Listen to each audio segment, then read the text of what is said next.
today. Now, Senator Harris says she's proud of her record as a prosecutor and that she'll be a prosecutor president, but I'm deeply concerned about this record. There are too many examples to cite, but she put over 1,500 people in jail for marijuana violations and then laughed about it when she was asked if she ever smoked marijuana. She blocked evidence. She blocked evidence that would have freed an innocent man from death row until the courts forced her to do so. She kept people in prison beyond their sentences to use them as cheap labor for the state of California. And she fought to keep cash bail system in place that impacts poor people in the worst kind of way. Thank you, Congresswoman. Senator Harris, your response. As the elected Attorney General of California, I did the work of significantly reforming the criminal justice system of a state of 40 million people, which became a national model for the work that needs to be done. And I am proud of that work.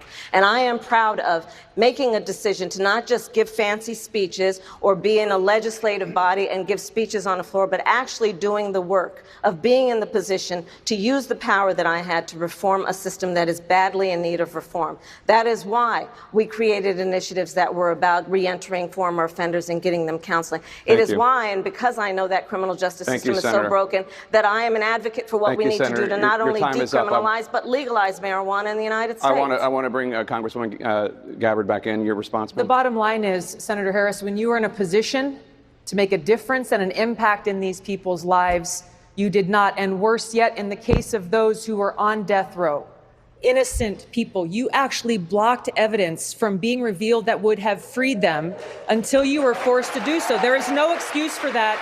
And the people who suffered under your reign as prosecutor, you owe them an apology. Senator Harris.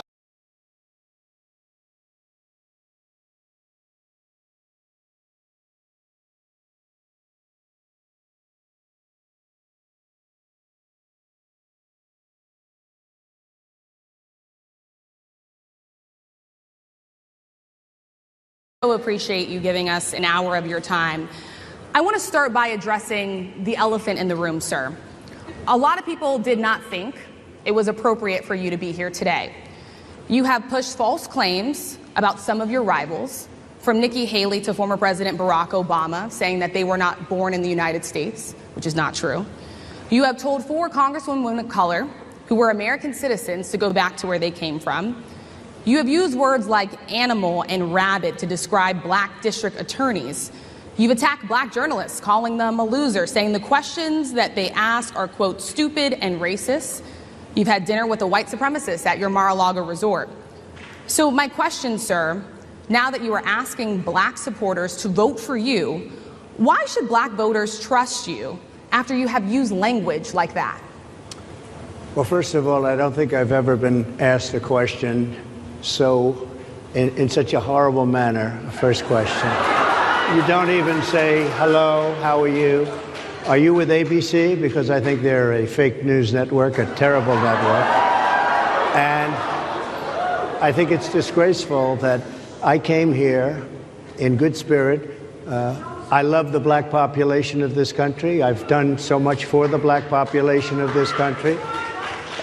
Including employment, including opportunity zones with Senator Tim Scott of South Carolina, which is one of the greatest programs ever for black workers and black entrepreneurs. I've done so much, and and I say this, historically black colleges and universities were out of money, they were stone cold broke, and I saved them, and I gave them long-term financing, and nobody else was doing it. I think it's a very rude introduction. I don't know exactly why you would do something like that. And let me go a step further. I was invited here, and I was told my opponent, whether it was Biden or Kamala, I was told my opponent was going to be here. It turned out my opponent isn't here. You invited me under false pretense. And then you said, you can't do it with Zoom. Well, where's Zoom? She's going to do it with Zoom, and she's not coming. And then you were half an hour late, just so we understand. I have too much respect for you to be late.